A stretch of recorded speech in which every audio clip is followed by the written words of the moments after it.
प्रणाम करै छी अहाँ सब गोटे के।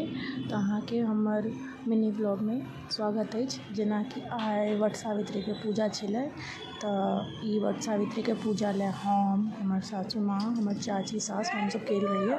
और हमरा सबके संगे रहथिन हमर मामा ससुर छथिन, हुनकर पुतोहु। तो हुनकर पहिल वट सावित्री रहे, तो हैया ओ बिसहर के पूजा केलखिन। ओइके बाद हैया सिंदूरदान, जे गुड्डा गुड़िया होइ छै बर कन्या, तकर सिंदूरदान भेलै। ओइके बाद ई जे बरक तोड़ल जाइ छै, बर लिअ मोर दिअ, तकर विधि भेलै। तो ई सब विधि विधान कऽ कऽ ओइके बाद आम लऽ कऽ जे बर गाछके परिक्रमा कयल जाइ छै 3 बार। और बर तरमे आमके जे छै जलसँ धोअल जाइ छै 3 बार परिक्रमा कऽ कऽ।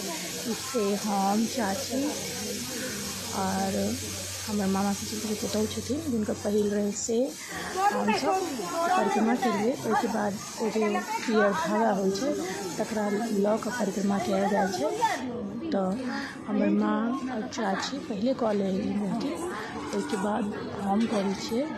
तो हम असगर रहिए, ताहि दुआरे वीडियो बनबे में कनी दिक्कत होइ छलै। तो क्लिप में अहाँ सब देख लिअ, और नीक लगे तो लाइक कमेंट करू, फॉलो करू पेज के। बाय बाय।